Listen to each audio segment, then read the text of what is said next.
देश के खिलाफ बगावत का ऐलान है, जो भी सेना है उसने किया है, हथियार लहराते हुए।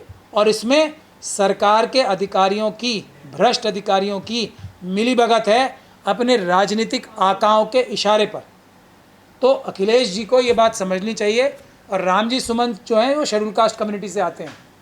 जो कानून है SC/ST एक्ट और उसके रूल्स जो हैं वो ये तक कहते हैं कि तुरंत प्रभाव से एक FIR दर्ज होनी चाहिए और उसके बाद रामजी सुमंत साहब को पूरी सुरक्षा दी जानी चाहिए। ये कानून कह रहा है, बाबा साहब का के संविधान के अंतर्गत बना हुआ कानून SC/ST एक्ट सेक्शन 15 A ध्यान से पढ़ लें। और उसके बाद रूल 3 पढ़ लें ध्यान से। उसमें साफ लिखा है कि अगर सेंसिटिव एरिया घोषित होता है सेक्शन 15 और 16 के अंदर, और रामजी लाल सुमंत जी की सुरक्षा करने के लिए अगर इस बात की भी आवश्यकता पड़े कि सभी लोग जो प्रताड़ना कर रहे हैं उस जाति के, उस समुदाय के सभी लोगों को भी रामजी लाल सुमंत जी के घर के आसपास से हटा के दूर भेजा जा सकता है। ये कानून है जो बाबा साहब भीमराव अम्बेडकर के। यूपी में माफिया राज खत्म हो जाएगा, फिर ये कौन लोग हैं जो तलवार लहरा रहे हैं? नहीं, माफिया राज एक माफिया को छोड़ के बाकी सब माफिया राज, एक समुदाय के माफिया राज को प्रोटेक्शन है। वो योगी जी के ऊपर बार बार उस तरह के इल्ज़ाम लगते हैं।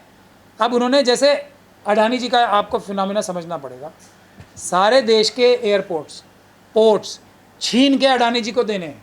जो उनको पावर का है, कोल का बिजनेस है, सब छीन के देने। उसी प्रकार से जो एक गुंडागर्दी का काम है वो भी सभी गुंडों से छीन के एक प्रकार के गुंडों को, एक समुदाय के गुंडों को या एक किस्म के गुंडों को, समुदाय के गुंडों को देने का काम योगी जी कर रहे हैं। ऐसे इल्ज़ाम उनके ऊपर एक नहीं बार बार लगते रहते हैं।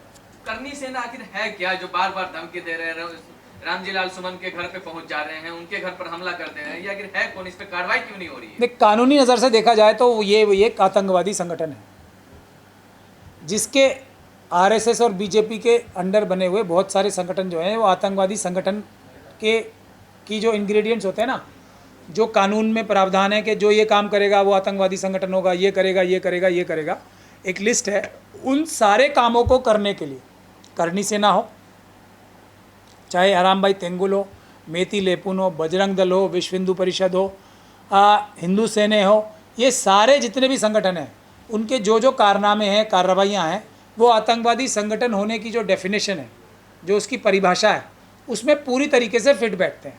हाँ, फ़र्क सिर्फ इतना है कि कुछ संगठन डिक्लेयर हो चुके हैं, उनकी अनाउंसमेंट हो चुकी है सरकारों द्वारा कि ये आतंकवादी संगठन है, कुछ बचे हुए हैं। तो आज नहीं तो कल इन सब संगठनों को आतंकवादी संगठन घोषित होना है। इसके अलावा आप किसी भी और नज़र से उनको नहीं देख सकते। और जो संस्कारी संस्थान में बैठे हुए अधिकारी हैं जो इनके खिलाफ आतंकवादी संगठन घोषित करने की कार्रवाई नहीं कर रहे, मैं समझता हूँ कहीं ना कहीं वो भी इस बड़ी साजिश का में शामिल हैं कि ऐसे आतंकवादी संगठनों को आतंकवादी संगठन घोषित नहीं किया जा। लेकिन ये जो तलवार लहराने वाले, अगर इनकी जगह पे मुसलमान होता तो क्या होता? नहीं, मुसलमान क्यों होता? हो ही नहीं सकता। आप क्या बात कर रहे हो? कोई भी SC/ST, मुस्लिम, सिख, क्रिश्चियन, बौद्ध, जैन, OBC का व्यक्ति ये काम कर ही नहीं सकता ना। आप बात ही नहीं समझते। फिर उनके अंदर अगर उन जैसे लगने वाले कुछ लोग करते भी हैं ना तो वो मनुवादी होते हैं या RSS से संबंधित होते हैं। RSS ने तो इंद्रेश कुमार जी के सानिध्य से और उनके हेड लीडरशिप में एक बनाई है ना पूरी संगठन, उसके अंदर जो मुसलमान होंगे वो तलवार लहरा सकते हैं क्योंकि वो मनुवादी मानसिकता वाले। कार्रवाई के पर्सपेक्टिव से मैं हो ही नहीं सकता, जो काम हो नहीं सकता उसके बारे में मैं क्या बताऊं। कोई भी अम्बेडकरवादी, संविधानवादी तलवार कभी लेके सड़क पे जा ही नहीं सकता। सीधी सीधी बात है, ये सीधी बात है, जो कि ये संविधान है। जाएगा वही जो मनुवादी मानसिकता का हो।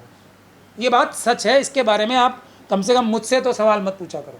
तो यूपी में दो तरह की खबर है, एक तरफ तलवार लहराने वाले खुले घूम रहे हैं, दूसरी तरफ अगर मुसलमान वक्फ संशोधन बिल के कानून के खिलाफ सड़कों पर उतर रहे हैं तो उस पर कार्रवाई हो रही है। हाँ, तो मनुवादी मानसिकता अम्बेडकरवादियों के खिलाफ कार्रवाई नहीं करेगी? क्या बात कर रहे हो? अपने लोगों के खिलाफ मनुवादियों के खिलाफ कार्रवाई नहीं करेंगे, बिल्कुल नहीं करेंगे, क्योंकि वो उनके अपने हैं। अम्बेडकरवादियों के खिलाफ करेंगे। अब अम्बेडकरवादी जब आएंगे, भले ही वो कितना भी निष्पक्ष होकर करें, क्योंकि अम्बेडकरवाद तो निष्पक्ष होता है, फिर भी कुछ ना कुछ सहानुभूति तो रहेगी ना अम्बेडकरवादियों के प्रति उनकी। तो जब ये अम्बेडकरवादियों में ये थोड़ी बहुत सहानुभूति रखने की खराबी हो सकती है, तो मनुवादी तो पूरी तरीके से ही बायस्ड ही होते हैं ना अपने लोगों के प्रति और अपनी मानसिकता के प्रति, और उन्हीं के पक्ष में काम करते हैं। मगर ये बात मैं पूरी तरीके से साफ कर देना चाहता हूँ, कोई भी अम्बेडकरवादी SC ST OBC मुस्लिम सिख क्रिश्चियन बौद्ध जैन कोई भी कभी भी हथियारों का प्रदर्शन, कोई भी गैरकानूनी काम कर ही नहीं सकता। ये रूल नहीं कर सकता, और वो बाय रूल करेंगे ही, ये मेरा मानना है। अब इसको कोई नकारना चाहता है तो तथ्यात्मक रूप से हम कभी भी बहस करने को तैयार हैं। सर, योगी पुलिस एक्शन क्यों नहीं ले रही इन पर? क्योंकि वही तो करवा रहे हैं। योगी पुलिस नहीं, योगी पुलिस योगी जी के कहने पे, क्योंकि वो सबसे ऊपर के शीर्ष एग्जीक्यूटिव ऑफिसर हैं यूपी सरकार के, तो उनके राजनीतिक जो आदेश हैं उनको पालन करने के लिए भ्रष्ट अधिकारी ऐसे आतंकवादियों के खिलाफ कार्रवाई नहीं कर रहे हैं। जो खुलेआम, जो योगी जी हैं, वो तो जब मुख्यमंत्री थे भी नहीं तब भी हम सब लोगों ने उन्हें रोते हुए देखा है ना पार्लियामेंट के अंदर। अब अखिलेश यादव जी तो क्योंकि अम्बेडकरवादी हैं, संविधानवादी हैं, वो तो रोते हुए कभी नज़र आएंगे नहीं।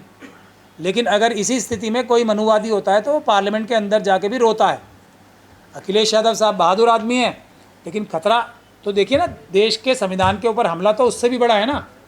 मैं इस बात में जा ही नहीं रहा कि योगी जी उस दिन सच बोल रहे थे पार्लियामेंट में रोते रोते या झूठ बोल रहे थे। अखिलेश जी तो मुख्यमंत्री रह चुके हैं, योगी जी तो तब मुख्यमंत्री भी नहीं थे। अखिलेश जी तो मेंबर ऑफ पार्लियामेंट हैं, रह चुके हैं, मुख्यमंत्री भी रह चुके हैं। तो एक ऐसे व्यक्ति के ऊपर अगर कोई इतनी सी भी बात कर दे, तो योगी जी अगर इतना सा भी संविधान के प्रति कोई विश्वास रखते तो सबसे पहले उस पूरे संगठन को ATS को लगा के उनको अरेस्ट नहीं कराते सबको। लेकिन नहीं करेंगे वो, क्योंकि वो करवा तो खुद ही रहे हैं। ऐसा इल्ज़ाम जो लगता है उनके ऊपर वो और मजबूती पाता है, ऐसा हमें लगता है। लेकिन अखिलेश यादव जी को और उनकी पार्टी को भी, और जो इंडिया गठबंधन की दूसरे भी ब्लॉक की जितनी भी पार्टियां हैं, RSS और BJP के खिलाफ जितनी भी पार्टीज़ हैं, मैं एक और संदेश चलते चलते देना चाहता हूं, जो मैं हर बार देता हूं। आप कितने भी लोग आपको कितने भी वोट दे लें, और अगर वोटों की गिनती सही से हो जाए तो BJP की उत्तर प्रदेश में और उनके सहयोगियों की कुल मिला के 40 सीटें पार नहीं होंगी। ये तथ्यात्मक रूप से सही बात है। तो रामजी लेकिन को माफी मांग लेना चाहिए क्या? एक मिनट, लेकिन अगर चुनाव मशीनों के द्वारा होंगे तो आप चुनाव जीत नहीं पाओगे। झूठे वोटों से, फर्जी वोटों से चुनाव आप लोग हारोगे। इसलिए सबसे पहले आप लोगों को पेपर बैलेट लाने के लिए और इन मशीनों का जहर कम करने के लिए काम करना चाहिए। वोट आपके गिने ही नहीं जाएंगे, आप कितने भी वोट ले लो, 20% वोट आपके खिलाफ पैदा कर लिए जाएंगे, तो आप कैसे जीतोगे? इस पे आप सबसे पहले ध्यान दो। अब आप कुछ सवाल पूछते। तो रामजी लाल सुमन को माफी मांग लेना चाहिए क्या? अगर कोई गुनाह करे तो उसमें माफ़ी मांगने की कोई आवश्यकता नहीं होती। लेकिन अभी तक कोई भी व्यक्ति, पूरी दुनिया में कोई भी व्यक्ति, जो रामजी लाल सुमन साहब ने जो बात कही थी उसका कोई काट या उसको झूठा कोई ठहरा नहीं पाया। ऐसा बिल्कुल भी कोई उन्होंने गलत बात बोली नहीं है। कोई बोली है तो बता दें, वो एक अच्छे व्यक्ति हैं। अगर कोई गलत बात बोलेंगे तो उसको वो मानने में भी कोई उनको शर्म नहीं आएगी। लेकिन उन्होंने अभी तक कोई गलत बात बोली नहीं है।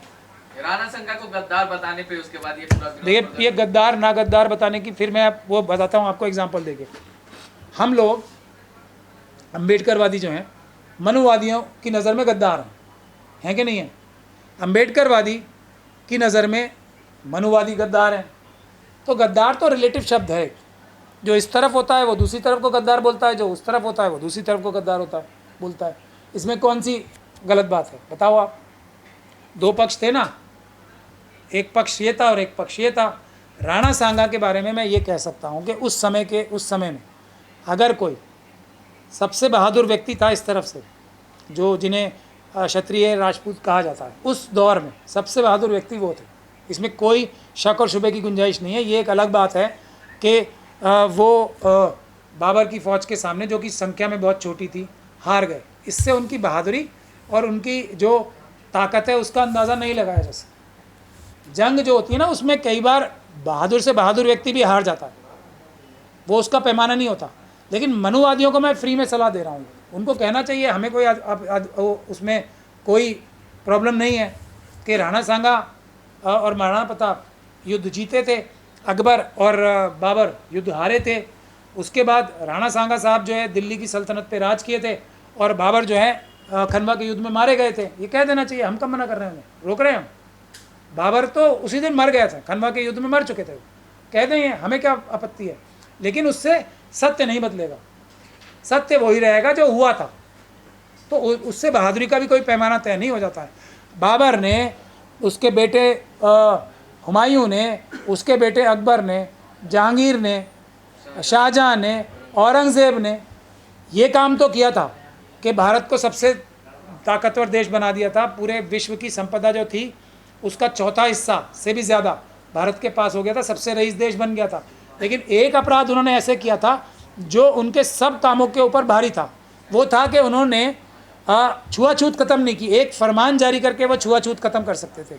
एक फरमान जारी करके वो किसी भी धार्मिक स्थल में उस मज़हब के मानने वालों की एंट्री पे जो बैन था वो बंद करा सकते थे। एक फरमान जारी करके वो जो 100% रिजर्वेशन थी उस समय में पढ़ाई लिखाई पे एक ब्राह्मण समाज के हाथ में, वो ख़त्म कर सकते थे। पानी पीना जो बैन था जो जिन्हें कुछ लोगों के लिए, ज़्यादातर लोगों के लिए, उसको ख़त्म कर सकते थे। ये इतना गंदा और घिनौना अपराध था, वो उनके सारे अच्छे कामों पे भारी पड़ता है, ये मेरा मानना है।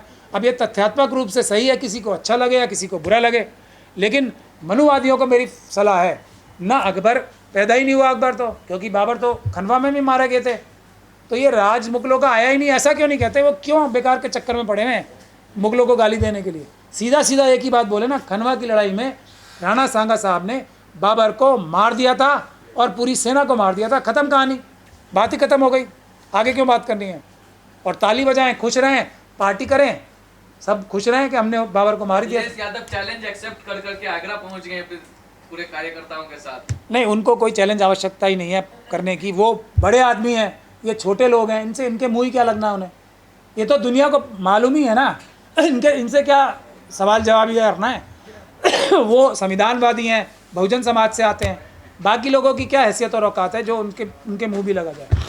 रामजी सुमन ने तो इतिहास बताया, सिर्फ करनी से नहीं, क्यों भड़क गई? मैं तो कह रहा हूँ ना, वो अपना इतिहास बता दें कि बाबर को तो राणा सांगा ने खनवा के युद्ध में मार दिया था, सीधी सी बात है ना, इसमें क्या परेशानी है? बाबर था ही नहीं, मर गया था, उसके बाद उसका कोई भी वंशज पैदा ही नहीं हुआ। अपना इतिहास बनाएं, लिख लें, खुश रहें, किसी को तकलीफ़ नहीं है ना। मैं तो अच्छा फार्मूला बताता हूँ हर आदमी को। अखिलेश यादव जी हैं कौन, पहले हमें ये समझना पड़ेगा। रामजी लाल सुमन जी हैं कौन, ये समझना पड़ेगा। दोनों ही लोकसभा के या पार्लियामेंट के मेंबर्स हैं। अब पार्लियामेंट कोई बिल्डिंग का नाम नहीं होता है, पार्लियामेंट बनती है अपने मेंबर्स से। तो एक प्रकार से वो पार्लियामेंट को मारने की धमकी दे रहे हैं। जो पार्लियामेंट को मारने की धमकी दे वो कौन होता है? आतंकवादी, देशद्रोही। अभी आप लोगों ने देखा ना, पार्लियामेंट की बिल्डिंग के अंदर घुसे थे ना कुछ लोग। अभी ये कुछ नौजवान थे, वो एक बम, जो गैस बम होता है, बम कहें या उसे, गैस का एक उपकरण लेके और उन्होंने कुछ गैस पार्लियामेंट के अंदर छोड़ी थी, तो वो अभी तक जेलों में है। ठीक है, अब जो मेंबर ऑफ पार्लियामेंट या पार्लियामेंट की जान ही लेने की चेष्टा हो रही है, तो ये उससे कितना बड़ा अपराध है ये आप समझ सकते हैं। लेकिन इनके खिलाफ कुछ नहीं हो रहा, इस बात से ये बिल्कुल साफ़ हो जाता है। अखिलेश जी को ये बात समझ लेनी चाहिए कि उनकी जो लीगल टीम है उसके ज़रिए से उनको ये मुकदमा दर्ज कराना चाहिए। ये अखिलेश यादव जी की सुरक्षा की बात नहीं है, ये देश की सुरक्षा की बात है, देश के संविधान की सुरक्षा की बात है। ये